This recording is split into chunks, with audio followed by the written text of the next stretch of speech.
गौ सेवकों के भरोसे चल रहा एक्सीडेंटल बेजुबानों का सहारा। विवेक पांडे नगर के कांची हाउस की स्थिति दिन ब दिन बदतर होती जा रही है। यहाँ रखे गए एक्सीडेंटल और असहाय गौवंशों की हालत बेहद दयनीय है। साफ सफाई के अभाव में पूरा परिसर दलदल में तब्दील हो गया है। शिवसेना के प्रदेश उपाध्यक्ष विवेक पांडे ने निरीक्षण के दौरान इस जर्जर हालत पर नाराजगी जताई और नगर पालिका की घोर लापरवाही को जिम्मेदार ठहराया। पांडे ने बताया कि कांजी हाउस अब नर्क का केंद्र बनता जा रहा है, जहां बिना किसी सरकारी मदद के केवल समाजसेवी और गौसेवक ही इन निरीह प्राणियों की सेवा में जुटे हुए हैं। उन्होंने विशेष रूप से केशव मिश्रा और उनकी टीम का जिक्र किया, जो पूरी निष्ठा से निरंतर सेवा में लगे हुए हैं। गौसेवक केशव मिश्रा ने बताया कि नगर पालिका कभी महीनों तक सफाई के लिए नहीं आती। मजबूरन खुद और उनकी टीम को ही साफ सफाई का जिम्मा उठाना पड़ता है। बरसात के मौसम में हालात और भी भयावह हो जाते हैं। पशु शेड की अनुपलब्धता के कारण घायल और असहाय गौवंश भीगते हुए तड़पते रहते हैं। उन्होंने बताया कि एक छोटा सा शेड उन्होंने अपने निजी खर्चे से बनवाया है, लेकिन अब संसाधनों की कमी से वे भी असहाय महसूस कर रहे हैं। इस संबंध में केशव मिश्रा द्वारा हर जनप्रतिनिधि विभागीय अधिकारी से बात रखी।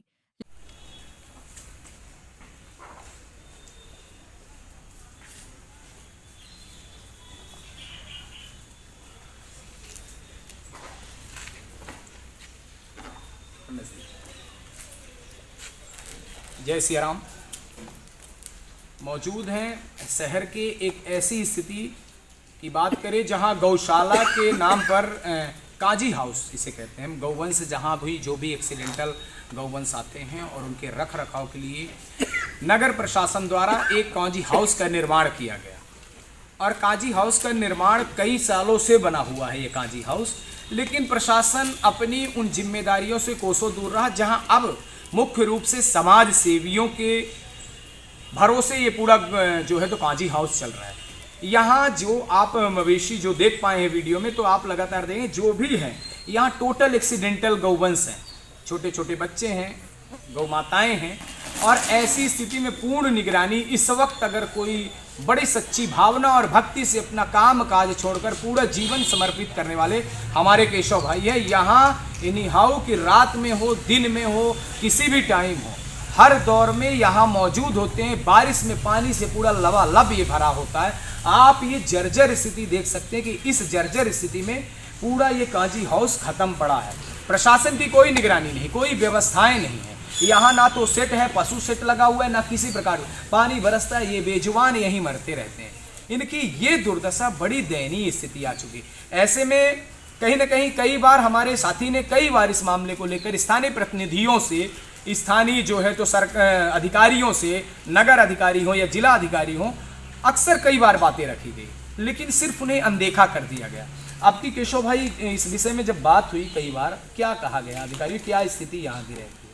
यहाँ पे जैसे नगर पालिका का मुख्य रूप से देख रेख पूरी नगर पालिका की होनी चाहिए। जब हम लोगों ने इस कांजी हाउस को अपने संस्थान के हिसाब से उनसे मांग की थी, उन्होंने वो पिछले कलेक्टर साहब के माध्यम से जो नाम याद नहीं आ रहा, आपके थे एक पहले पूर्व कलेक्टर, हाँ, तो उन्होंने इसको संज्ञान में लिया। उन्होंने बोला कि ठीक है, यदि आप ख्याल रखना चाहते हैं तो यहाँ की साफ़ सफाई करवा के इसको दे दिया जाएगा। नगर पालिका सीएमओ से मैं नई आई थी, उन्होंने बोला था कि ठीक है, इसमें हम अभी साफ़ सफाई करवा दे रहे हैं। गेट नहीं था, गेट लगवा दिया। पहले यहाँ पे सिर्फ गंदगी, कचड़ा और यहाँ पे नशीली सिरप पुरप की बोतलें पड़ी रहती थी। इसको हम लोगों ने कुछ उन्होंने साफ़ किया, कुछ अपने हिसाब से हम लोगों ने रखा था, के लिए साफ़ सफाई की। उन्होंने बोला था हम सेट लगवा देंगे, यहाँ पे कुछ न कुछ ऐसी लाइट वाइट की व्यवस्थाएँ। लाइट के लिए हम लोगों ने कई बार लड़ के यहाँ पे सिर्फ एक बल्ब मिला, उसके बाद मिला के लाइट भी नहीं आपने स्वयं। अभी इस बार हमने जबरदस्ती लड़के, उसके बाद भी यहाँ के जो अधिकारी हैं नगर पालिका के, वो क्या बोलते हैं कि वहाँ हम ऐसे नहीं दे सकते, और हम अपने से इनकी ज़बरदस्ती करके भाई लगवा दो, गुम जाएगी तो उसकी जिम्मेदारी हम लेते हैं। बिल्कुल, हाँ। यहाँ पे भी करीबन 4 से 5 दिन पहले 2-3 बार यहाँ पे सांप निकले। एक बार हमारे पैर में चढ़ गया, एक बार यहाँ पे तो गाय को काट के ख़त्म कर दिया। अच्छा, सर ने काट दिया था गाय को? आज करीबन 1 महीने पहले, 2 महीने पहले की बात। अच्छा, अभी 3-4 दिन पहले जब भारी बारिश हुई थी, वहाँ पर मेरे पैर में खूब चढ़ गया। तो फिर ये 1-2 लोग सहयोगी थे, तो हम मारते नहीं हैं, तुम लोगों ने उसको मारा, फेंका। मारना मजबूरी ये थी कि इनको काट लेगा तो समस्या खड़ी हो जाएगी। बिल्कुल, हाँ हाँ। और उसी तरह कई बार ऐसे अचानक से गौरव खत्म हो जाते हैं तो आदमी को यही लगता है कि जहरीले जानवर की तरह ही खत्म किए गए, वो भी सामान्य चलता हुआ जानवर ऐसे खत्म नहीं होगा। अब यहाँ से गंदगी वाली स्थिति में तो जहरीले जानवर ही आएंगे। बिल्कुल। और समस्या ये है कि हमने ये सेट छोटा सा सेट निर्माण किया है, हम खुद से और 2-4 लोग सहयोग लेंगे। अच्छा। अब इसके पूरे सेट लगाने के लिए हमें खर्चे ज़्यादा लेंगे और हमारे पास संभव नहीं है। अभी लाख 1.5 लाख रुपए बड़े स्वाभाविक सी बात है कि लग खाने जाएगा। की व्यवस्था कैसे भी समाज के सहयोग से कर लेते हैं, कुछ अपने से कर लेते हैं, उसके अलावा कोई सहयोग नहीं होगा तो हम कैसे कर पाएंगे।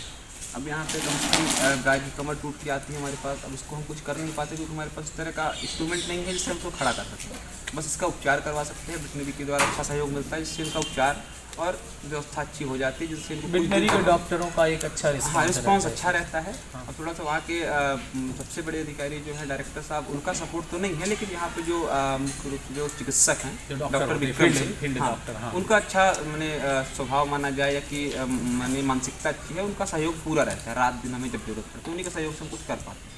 और यहाँ पे बाकी नगर पालिका के द्वारा साफ सफाई की क्या स्थिति है? बहुत दुर्गति है यहाँ, मतलब महीनों में 1 बार 2 बार सफाई कर दी है तो उसके ऊपर उनको एहसान लगता है कि हमने कर तो दिया, अब हम क्या करें। ये दुर्भाग्य का विषय है कि नगर पालिका के अंतर्गत ये जो कांजी हाउस बना है ये हमारे केशव भाई की निजी प्रॉपर्टी नहीं है कि आपकी निजी प्रॉपर्टी है, लेकिन जिस तरीके से ये पूर्ण तरीके से समर्पित होकर इस कांजी हाउस को चला रहे हैं और सामाजिक लोगों के सभी सहयोग की, जो समाज के बुद्धिजीवी लोग हैं, व्यापारी वर्ग के लोग हैं, बहुत सारे लोगों का एक अच्छा योगदान होता है, लेकिन कहीं ना कहीं जिसकी नैतिक जिम्मेदारियां वो कहीं ना कहीं किसी भी प्रकार से सहयोग करने के लिए तैयार नहीं। जैसा कि आपने बताया कि 1 महीने में 1 बार सफाई हो गई, बहुत बड़ी बात है। इस वीडियो के माध्यम से मैं बता दूं कि लगातार में आपको इसी में देखने को मिलेगा बहुत भयानक, बहुत भयावह यहाँ की स्थिति होती है जब पानी बरसता है, कचड़े पट्टे पड़े हुए पूर्ण तरीके से। मैं अभी भी आया जब, तो अभी भी देख रहा था कि आपकी पूरी टीम, आप अपने साथियों के साथ यहाँ पूरा साफ सफाई कर रहे थे। तो ये कोई एक टाइम की बात नहीं है कि आप आए 1 घंटे 1.5 घंटे के लिए, ये मैं मानता हूँ कि दिन से लेकर रात तक में मैक्सिमम 4 से 6 घंटे आपकी साफ सफाई देख रेख में जाता है। सुबह 6 तो घंटे ऐसे में कहीं ना कहीं मेरा मानना है, देखिए जब प्रशासन सहयोग नहीं करेगा, प्रतिनिधि सहयोग नहीं करेंगे, थोड़ा दुख लगता है। ये बेजुबान है, ये किसके सहारे होंगे? हम इंसानों के सहारे होते हैं। हम लोग भी जितना बनता है, हम समाज सेवियों से हम भी प्रयास करते हैं और अक्सर हम आपसे लाइनअप भी रहते हैं, किसी प्रकार से हम एक दूसरे के साथ खड़े हो सके। जितनी क्षमता है, जितनी औकात है, हम भी एक बेरोजगार युवा हैं, संघर्ष कर रहे हैं। हम भी प्रयास करते हैं कि जितने ज़्यादा से ज़्यादा बेजुबानों के लिए कर सके वो हमारा कर्म होगा और अच्छे कर्म होंगे। लेकिन ऐसी चीज़ों के लिए मैं उम्मीद करता हूं कि स्थानीय प्रशासन इस पर गंभीर हो और इस विषय को लेकर मैं लेके जाऊंगा भी। माननीय डीएम साहब से भी मैं बात करूंगा और मिलूंगा। लगातार हमारे साथी जो है तो चलेंगे, आप केशव भाई वहां अपनी बातें रखेंगे, क्योंकि यहाँ की मौका यथास्थिति हर पहलू से आप जानकारी रखते हैं, यहाँ के हालातों को मैनेज करते हैं, व्यवस्थाओं को देखते हैं। ये देखिए छोटे छोटे बच्चे हैं, अभी तो मान लीजिए भूसा ऊसा का टाइम चल रहा था तो भूसा भी मिल जाता है। सीजन ख़त्म होने के बाद गर्मी वर्मी में तो मैंने देखा है कि 1-1, 2-2 किलो ला के अपने पैसों से किसी तरीके से कर रहे हैं। मेरा मानना है ऐसे काम में हर वर्ग को आगे बढ़ के आने की ज़रूरत है।